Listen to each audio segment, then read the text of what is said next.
Hola, soy Angélica. Hola, yo soy Frida. Bienvenidos a Te doy mi palabra.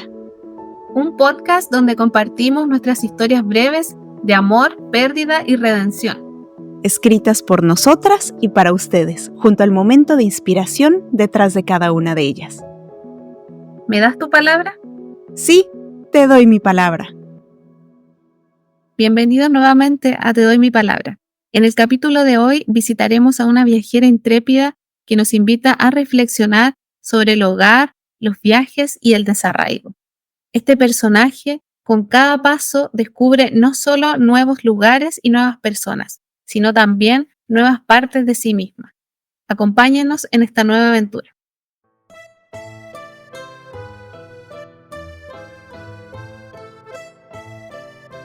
Historias del Mediterráneo.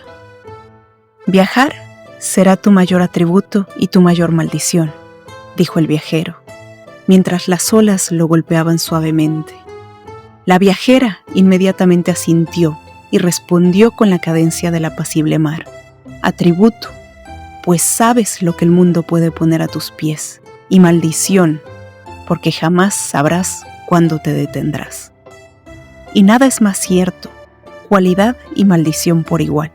Ningún lugar logra satisfacernos lo suficiente ya, ni impresionarnos más, como lo hicieron aquellos anhelados primeros viajes cuando éramos tan jóvenes, y que no hicimos juntos siquiera, pues habrían transcurrido muchos años y tormentas más para nuestro primer encuentro. El viajero no conoce tan solo un continente del mundo, la Antártica, y la viajera igual, Oceanía, y entre risas se ha vuelto una especie de chiste que compartimos entre cada aventura.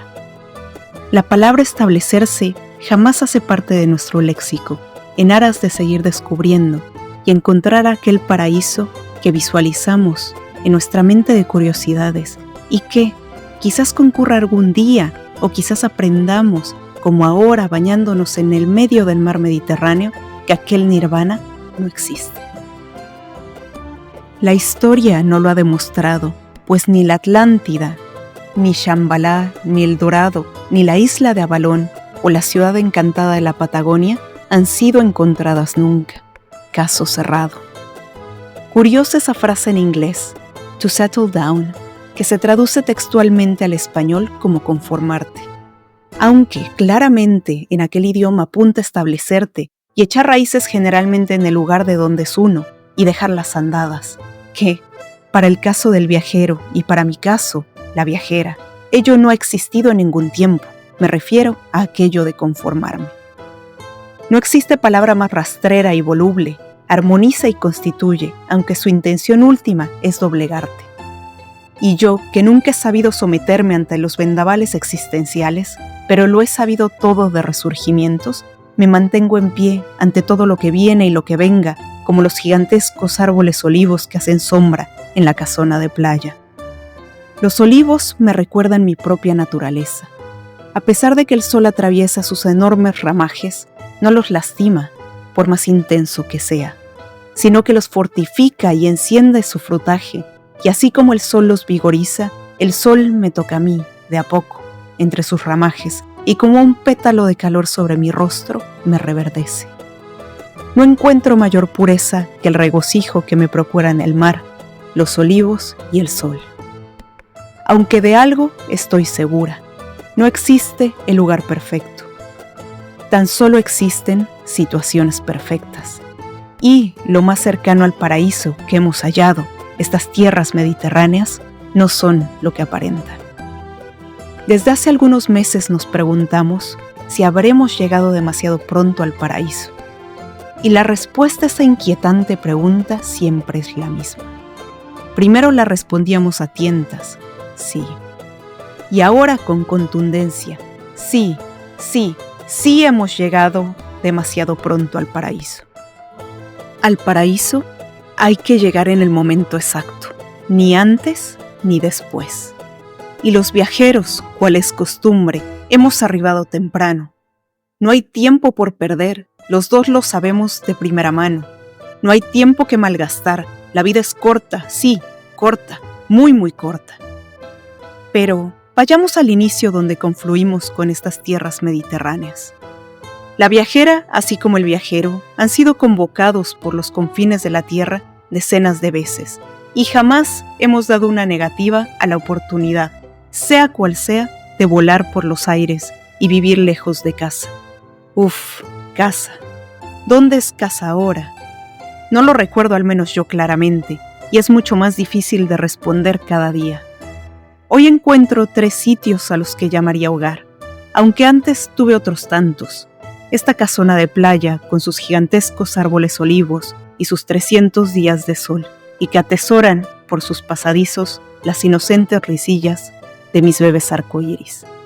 La casa del bosque y sus techos altísimos de los que penden cientos de pinturas que mis padres fueron recopilando a lo largo de su vida, y la cual resguarda mis risas infantiles y joviales creaciones. Y aquel apartamento que se oculta entre los vientos del norte y es alumbrado por la luz de la luna, noche tras noche, y que vivió, junto a mí, el convertirme en madre bajo su halo protector.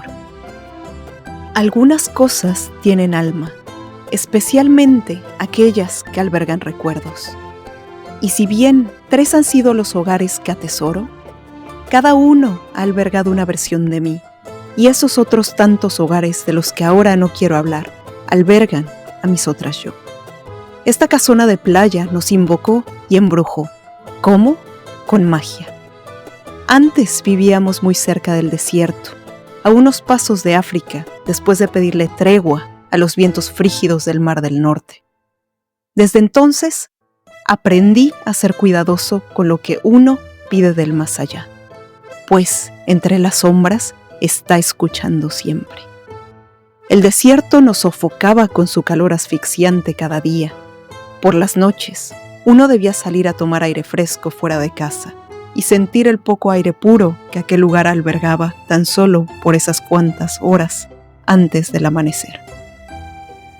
Tal como el frío nos había ahuyentado del norte, el calor del sur también lo hizo. Habíamos buscado un hogar por aquel sitio, aunque había algo de aquella región que no terminaba de ceñirse, no por sus hermosas ciudades, sino por sus alrededores. Temí entonces que otro lugar no fuera para nosotros, por esa intensa naturaleza estrafalaria y un cuanto salvaje por la mezcolanza de las culturas que conviven en aquella región. También por cohabitar con sus sofocantes arenales la mayoría de los meses del año. Así, el viajero tomó aquella laptop desde la que labora cada día y comenzó una búsqueda de otras zonas hacia el norte. Descubrió una región que cautivó especialmente nuestra atención. De tal suerte, comencé una búsqueda implacable, casi demoníaca, por hallar una casa en una región que no conocía, y algo que no entiendo del todo aún me invocaba. El viajero habría puesto sus ojos sobre una casona con carácter y sus vistas abiertas al mar. Sin más, tomamos a las bebés arcoíris y a nuestra perra, subimos a la camioneta y decidimos viajar desde aquel desértico sitio hasta aquel otro, donde nos encontramos con un pequeño pueblo marítimo seguido de otro y otro, frente al mar Mediterráneo. No había grandes ciudades cerca, sino casas, tan solo casas a pie de playa. Un paraíso actual, pensamos. Sin duda, una extrañeza en el mundo transnacional de hoy. En este sitio no existen grandes cadenas de hoteles a pie de playa, ni grandes ciudades cerca, pues debemos conducir cerca de 1 hora para hallar una ciudad.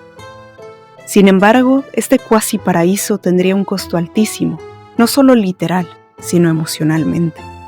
Para los viajeros no existe tiempo por perder, y no aceptamos dilaciones de ninguna clase. Aunque ahora que rememoro, lo que sucedió entonces fue tan solo el hechizo de la casona de playa. Cual habíamos improvisado, no teníamos una reservación de hospedaje, y cada lugar que hallábamos a través del móvil cancelaba nuestra reservación. Sin embargo, una última pensión nos abrió sus puertas. Hoy esa pensión se encuentra a unos cuantos pasos sobre la misma calle de la casona de playa. Sin demora, acudimos a esa agencia inmobiliaria y les hicimos saber de todas las casas que queríamos visitar, aunque la agente habría decidido no incorporar la casona que había llamado tanto la atención del viajero. Así que regresamos una vez más para incluirla. El día que la conocimos, Un vendaval nos dio la bienvenida, brioso ventarrón que recorrió lo largo de sus grandes pasillos de memorias y quiso recibirnos a través de su hechizo inmemorial de sopor y gracia. Esta casona es el lugar desde el que escribo rutinariamente. Desde mi esquina de la escritura puedo observar al mar Mediterráneo, apacible, aunque veleidoso. Sus tonalidades cambian de color constantemente, según avanza el reloj y la estación del año. Mi carácter lo hace también. Y no obstante, ahora bañándonos en nuestro pedazo de mar Mediterráneo, veo finita nuestra presencia en la casona de playa. El paraíso que creímos encontrar no es lo que aparentó ante nuestros ojos. Supongo que, en ocasiones como esta, uno anhela tantísimo que aquello que se le asemeje se le mira como si lo fuera, y es fácil confundir lo que uno quiere, y más aún, lo que uno necesita. De ello hablo con ser cuidadosa, con lo que pidas del más allá. El hechizo de la casona de playa ha logrado su conjuro, sopor y gracia. Nuestro cuasi paraíso consta de gente rica, o que quiera aparentar serlo, primordialmente gente blanca, porque la riqueza o la aparente riqueza, aún en este siglo, mantiene el mismo color, lamentablemente. Con un mudo entendimiento de admiración, en ocasiones cruzo miradas con alguna otra u otro moreno o negro que está sentado en la mesa, en lugar de encontrarse haciendo un trabajo de servicio, porque aún más desgarrador es continuar observando que aquellos trabajos tienen el mismo color de piel que la mía. Siglos desde la abolición de la esclavitud y un lustro y años más desde los movimientos de derechos civiles, y aún, en ocasiones, me siento como la forastera. En aquellos brunch con mimosas nos encontramos con muchos expats, la elegante manera de nombrar a los inmigrantes. Pero estos inmigrantes no son de aquella clase que imaginas. Son expats con yates y riquezas que han acumulado en el norte de Europa. Poderosos y poderosas retirados, directores ejecutivos de tech, financieras y financieros, empresarios que han vendido sus startups y que ahora cagan dinero, constructores y muchas esposas trofeo, conforman la comunidad de la casona de playa. En ocasiones me siento tan solo una más de ellas, aunque también vacilo en formar parte del otro listado. También se constituye por los nacionales que intentan subsistir a la gentrificación que cada día es más evidente sobre las costas del mar Mediterráneo. Aunque el grosso de nuestros vecinos son personas retiradas con una vida consumada y pensionada. En el cuasiparaíso existen muchas frivolidades y pocas intelectualidades, y estas últimas, tan escasas que las recuerdo con un toque de fulgor y risa, como aquella ocasión cuando en uno de esos brunch, aquella mujer que solo se hacía la idiota, como a veces lo hago yo, nos dijo elegantemente banales por ver la vida pasar con una mimosa en mano mientras se intensifica la inacabable guerra contra Palestina. Aquel día crucé también miradas cómplices con esa mujer, pues nos reconocimos, aunque fuese por ese instante. Igualmente recuerdo al hombre que llama mi atención diariamente. El hombre camina cada día con piedras sobre sus hombros, viene y va sobre toda la extensión de la única carretera que conecta todos los pueblecillos mediterráneos y donde desfilan a toda hora coches deportivos. Él rompe con la futilidad y por ello ha llamado indubitablemente mi atención. El viajero ha intentado en algunas ocasiones hablar con él, pero el caminante se niega, no quiere ser parte de ese mundo y su juego de frivolidades. Este caminante cada día se asemeja más a los viajeros, pues nuestro cuasiparaíso comienza a pesar como aquellas piedras que el errante carga sobre sus hombros. El caminante nos recuerda que no somos esto, y la futilidad que existe a nuestro alrededor no debe ser parte de nosotros. Poco a poco, día con día, el sopor se ha comenzado a apropiar de los viajeros. Aunque también en el fondo de nuestra mente sabemos que tan solo se trata del encantamiento de la casona de playa. Y también, concienzudamente sabemos que debemos despertar pronto de este letargo. Paralelamente recuerdo a los cazadores de tesoros, quienes también rompen con el baladí del cuasiparaíso. 2 buzos con escafandras y detectores de metales. Uno puede observarlo por las mañanas, muy temprano, casi al amanecer. Se bañan en el mar con sus excéntricos atuendos, pues saben que el mar ha desposeído a esta gente rica de sus tesoros, y ellos, expertos en metales preciosos, los recolectan, y con esta recolección fracturan las veleidades a las que la viajera se siente sujeta cada día increchendo. Al fin, el viajero y la viajera decidieron salir del apacible mar para encontrarse con sus duros y largos días, con los que conviven a cada jornada, a cada día y a cada lágrima. Para evitar convertirse en maníaco, el viajero tiene una rutina diaria: levantarse, hacer ejercicio, bañarse en el mar de día y de noche, tomar su jornada de trabajo y hacer reír a su familia. Nunca falla ninguna. Entonces, tal y como es su costumbre, en esta particular jornada dura, decidió volver al mar en mi compañía al anochecer. El mar era oscuro y lo alumbraban tan solo las lejanas luces de aquel restaurante a pie de playa. Mientras se recostaba y relajaba en el agua, algo pareció sorprenderlo. Últimamente se preocupa por el mar abierto por alguna razón, aunque yo lo atribuyo a ser padres, pues yo siento extrañamente el mismo miedo que jamás antes tuvo la viajera.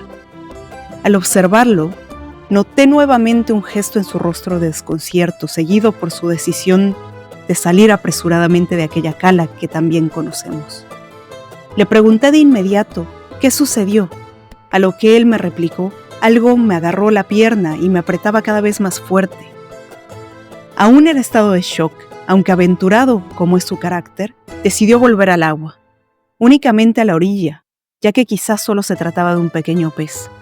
En esta ocasión decidió bañar únicamente sus piernas, pues el viajero afronta siempre sus miedos, sin más, sin mediar palabra alguna. Vivir con miedo no es opción para el viajero, y vivir con miedo a esta cala al anochecer no es una elección siquiera. De pronto y de nuevo, ¡bam! Algo lo tomó nuevamente de la pierna, y de nuevo grita: «¡Algo me ha tomado de la pierna!». Este ser en verdad quería tomarlo. Inmediatamente revisamos sus piernas para ver si tenía alguna lesión, y todo se encontraba en orden, así que comenzamos a inspeccionar el agua más de cerca. Fue entonces cuando algo verdaderamente mágico sucedió, el momento que jamás olvidaremos. Este hermoso pulpo nadó bajo nuestros pies, mostrándonos sus bellos tentáculos y disparando tinta, y luego se adhirió a la pared del muelle. Miraba hacia arriba en nuestra dirección, y el viajero extendió su mano hacia esta maravillosa criatura, sumergiéndola en el agua, y el pulpo a su vez extendió un tentáculo. El viajero comenzó a hablarle tiernamente: «Hey, amigo, gracias por mostrarme que fuiste tú quien tomó mi pierna. ¿Quieres salir para que podamos verte? Qué genial de tu parte venir a saludar», decía. La hermosa criatura lentamente se levantó del océano y se arrastró a través del muelle, donde extendió sus tentáculos y tocó la mano del viajero, mientras nos miraba directamente a los ojos y nos permitía verlo. Un momento de tranquilidad y armonía que tanto anhelábamos, pero que necesitábamos aún más. 30 segundos profundos de conexión con este ser que esta noche quería conectar con lo desconocido, con el viajero. Después de mirarnos muy bien, lentamente retrocedió y atravesó el océano. Echó un vistazo hacia atrás antes de desaparecer en el fondo de la bahía una vez más. De alguna manera, los viajeros se sintieron conmovidos cual nunca antes y lloramos abrazados. El pulpo nos mostró que no debíamos tener miedo a lo desconocido, a lo que viene, pues la incertidumbre no es siempre mala, ya que la mayoría de las veces no tenemos el control de lo que sucede a nuestro alrededor. Quizás jamás sepamos la ubicación exacta de nuestro hogar, pero de algo la viajera estoy segura: mi hogar es donde esté mi familia, y el panorama y sus cielos no importan tanto.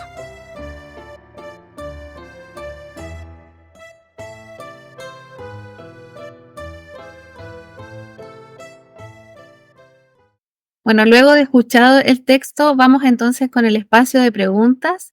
Y la primera pregunta que te quiero hacer, Frida, tiene que ver con algo que me llamó la atención en el texto, y es el lugar que tiene el paisaje. No solo como un escenario, sino al parecer es como un personaje más. ¿Qué opinas de esto? Pues tienes razón. En mi escritura, todos los paisajes, escenarios tienen un nombre. Entonces, a lo largo de todo lo que he desarrollado escribiendo, yo les he acuñado un nombre desde mi mente, desde mis experiencias, pero todo ha tenido un nombre. Entonces, el paisaje, como bien lo dices, es un personaje más en esta historia y seguramente en otras que vaya desarrollando, pero y por ende, normalmente, pues, si ustedes van observando un poco más mi escritura, se encontrarán con este tipo de escenarios que se vuelven personajes y estos personajes siempre desarrollan también una personalidad mía. Entonces es como dentro de ese, de ese paisaje, que es ese personaje, se desarrolla una personalidad mía. Entonces es una cuestión muy curiosa y es la primera vez que de hecho lo pienso y alguien me lo pregunta. Eso es interesante. Y respecto a como a qué tipo de paisaje puede ocupar ese lugar dentro de tu escritura, ¿tiene que tener alguna cualidad en particular? ¿Lo has pensado? ¿O en realidad como que todos los escenarios toman como ese cariz dentro de los textos? No, creo que son lugares en donde he pasado algo importante. Y por eso les pongo un nombre, porque no solamente he conocido muchos lugares, pero pocos me han marcado y por ende yo les pongo un nombre. Y los nombro en toda mi escritura de la misma manera. Entonces, si en algún momento observan más cosas que he escrito, pues se van a encontrar con eso repetitivamente. Esto pasó en tal lugar y esto pasó en tal lugar, porque siempre tienen un nombre. Eso, muy bien. Muchas gracias. Vamos con la siguiente pregunta. Ok. Vamos entonces con la pregunta número 2 y está relacionada con la anterior. Ya hablábamos entonces que el paisaje puede ser un personaje en sí mismo, pero además en este texto aparecen muchos otros personajes y hay algunos que son muy llamativos, que resultan ser muy excéntricos, como los cazadores de tesoros. Entonces te quería preguntar si estos personajes que narras son una creación que parte de la realidad. Sí, sí, estos personajes parten de algo real. Em, Cuando vives en un día, pensemos monótono últimamente para mí, prestas mucha atención a las personas que están a tu alrededor y especialmente, como lo comentábamos en algún momento, Angélica y yo, estas personas excéntricas que pueden ser personajes como escritores los empezamos a visualizar y empezarlos a señalar, no importando qué calidad tienen, solamente tienen que ser especiales. Entonces sí, sí parten de la realidad, estos personajes existen en esta parte del Mediterráneo. Y pues bueno, sí, sí, es real. Los personajes. En ese sentido, ¿qué recomendación le podrías dar a la gente otras personas que también les gusta escribir o que quieran escribir y que de pronto quizás no se les ocurre sobre qué o qué personajes incluir? Quizás sobre esto mismo que estás diciendo, de observar. Creo que debemos estar siempre atentos, atentos a las cosas que nadie presta atención. Cuando uno escribe, en verdad, hasta la cosa mínima, ínfima, más pequeña o nimia que puedas encontrar puede desarrollarse en un personaje. Una situación, una emoción, un paisaje, como decíamos, o cualquier persona que cause cierto impacto en ti. Creo que es muy importante siempre estar solamente a la expectativa y estar siempre observando. Eso, muchas veces también, como dice el dicho, la realidad supera la ficción. Entonces ahí uno puede encontrar cosas muy interesantes y entretenidas. Mi vida ha definitivamente ido más lejos de lo que yo siquiera me imaginé que iba a ir. Sí, la realidad supera por mucho la ficción, pero siempre es interesante incorporar la realidad a la ficción, Mm. porque estamos basando nuestras propias experiencias, pero que obviamente cobran mucho más fuerza cuando vienen de la realidad, como estos personajes que parecieran no existir, pero sí existen. Eso, muy interesante. Gracias. Vamos entonces con la tercera pregunta. Vamos a continuación con la tercera pregunta, que tiene que ver sobre el vínculo en tu narración de las escritoras con los viajes. Creo que es súper interesante si hacemos un análisis de género, porque históricamente En los clásicos podemos ver cómo escritores hombres ponen también a sus personajes hombres también en aventuras, a viajar, qué sé yo. Entonces, creo que es interesante también verlo desde este otro lado, como qué reflexión haces tú al respecto. Pues sí, sí, tienes mucha razón. Este vínculo de la narradora, ¿no? De la viajera, eh, como he expuesto en este podcast,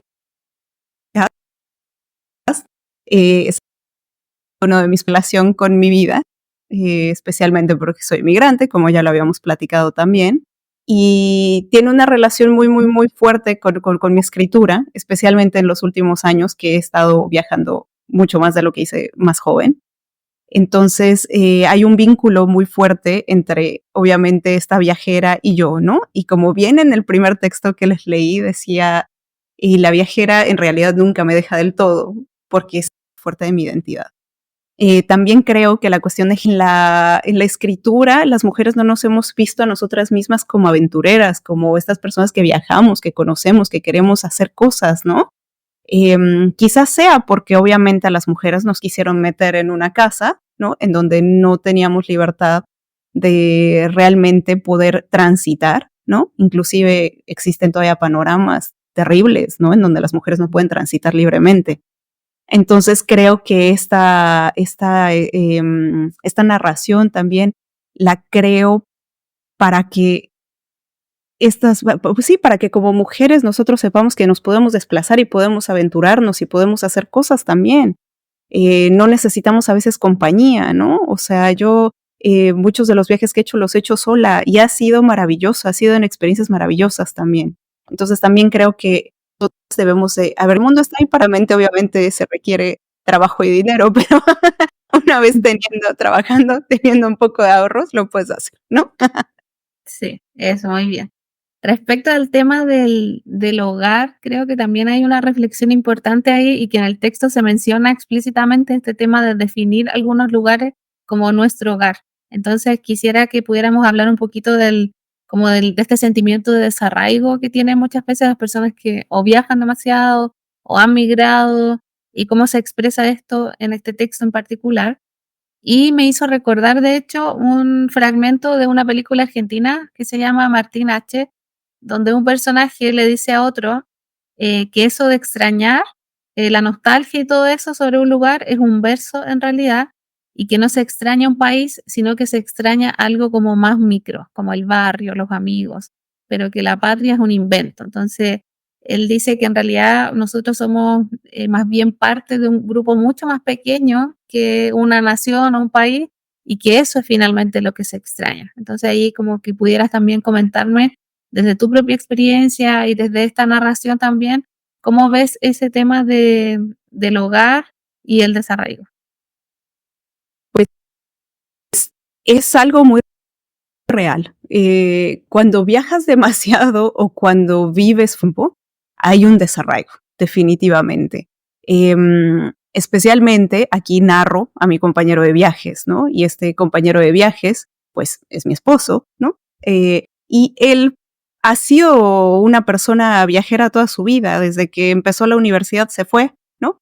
A estudiar la universidad y regresó a su país natal hasta que tenía 30 años.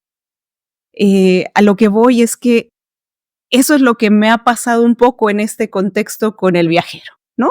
Que de por sí yo ya era una persona muy viajera, ¿no? Y entonces al conocernos como que estas aventuras empezaron a fluir inmediatamente, ¿no? Entonces el desarraigo lo conozco de primera mano no solo por mí, sino por el viajero, ¿no? Y la realidad es que sí existe un desarraigo. Y también respecto a lo que dices de extrañar a tu barrio, bueno, en mi caso sí ha sido un poco más como, sí tiene que ver un poco con un patriotismo, pero no creo que sea exactamente con mi propio país. Creo que tiene mucho más que ver como con la cadencia de Latinoamérica. Latinoamérica siempre tiene algo, yo siempre hablo de Latinoamérica como un lugar con colores. Somos naciones con muchísimos colores, con muchísimas emociones, no nos quedamos con las cosas, las decimos, las externamos, y siento que todo eso lo extraño muchísimo. Como hablaba un poquito antes contigo, pues extraño, por ejemplo, muchísimo hablar de política, ¿no? Sentarme a la mesa con amigos y decir, está terrible esto que está pasando, bla, ¿no? O sea, era como de temas del día a día, que ahora para mí son extrañísimas y cuando me pasan, pues me quedo platicando más tiempo, ¿no? Porque es muy extraño que me pase hoy. Y, por ejemplo, pues obviamente extraño a mi familia, extraño a mis amigos, extraño hablar mi idioma. Muchos meses no hablo mi idioma, ¿no? Entonces como que lo que uno sí te vas desarraigando, pero a la par pues vas extrañando muchísimas cosas. A veces siquiera poderte comunicar en otro idioma que no es el tuyo, te corta, o sea, corta como la emoción de tus adentros. No sé cómo decirlo, pero hay un punto en donde, aunque en verdad seas un profesional en el idioma, hay un punto y hay una barrera intangible que no puedes sobrepasar. Porque para mí, por ejemplo, escribir todo lo que escribo en inglés me causaría muchísimo problema porque sentiría que le estoy cortando emoción. Y quizás sea porque, pues, obviamente es mi lengua madre, ¿no? Pero, por ejemplo, entonces, en ese sentido, pues, extraño muchísimas cosas. Hablar mi idioma, mis amigos, mi familia, pero especialmente, pues, extraño como esa cadencia, esos colores vivaces de Latinoamérica, bailar, hacer fiesta de todo, todas esas cosas las extraño. Eso es interesante, entonces también, cómo también se puede responder quizás a esta reflexión de la película y este texto quizás también es parte de esa respuesta, como cómo se vincula el personaje que narra con los espacios que va conociendo, con las personas, cómo va construyendo un hogar nuevo, a lo mejor en cada lugar donde se tiene que asentar. Entonces eso es como, bueno, tiene algo de difícil obviamente, bien rudo, pero a la vez también es bien bonito. Así que yo creo que es como un tópico bien interesante de tocar también en la literatura. Sí, creo que es importante, pero también creo que, como siempre, creo que nosotras como mujeres debemos empezar a introducirnos en estos nuevos tópicos, ¿no? Y este tópico de ser aventurera, conquistadora, como les digo a mis niñas, siempre superheroína, algo que debamos hacer.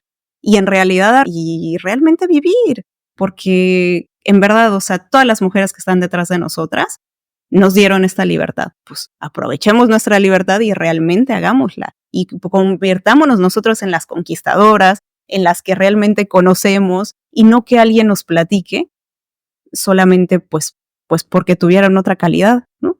Como ser hombre. Eso, sí, yo creo que ese texto también puede ahí como incitar a eso, como a tener ganas de viajar, de convertirse en ese personaje de la viajera también. Muchas Una gracias. de las razones más fuertes por las que hacemos este podcast es para conectar con otras mujeres. Eso, así que también las dejamos a todas invitadas quienes nos estén escuchando, que si tienen comentarios o preguntas también sobre el texto que acabamos de escuchar, que lo puedan dejar también en comentarios o nos pueden mandar un mensaje para que lo tengamos en cuenta también. Sí, por supuesto, si tienen comentarios, háganoslo saber. Si tienen preguntas sobre este texto, los siguientes textos que vayamos abordando, como siempre, estamos súper abiertos a sus preguntas y cualquier cosa, pues los vamos a contestar con toda la honestidad que nos caracteriza. Bueno, muchas gracias entonces y nos vemos en el siguiente capítulo. ¡Nos vemos! Síguenos en redes sociales y suscríbete a nuestros canales de Spotify y YouTube, @Te Doy Mi Palabra Podcast. Para más, únete a nuestra comunidad en patreon.com/Te Doy Mi Palabra Podcast y disfruta de sorpresas exclusivas como escribir tu historia para el podcast, conocer finales alternativos y mucho más. Tu apoyo da vida a nuestras palabras.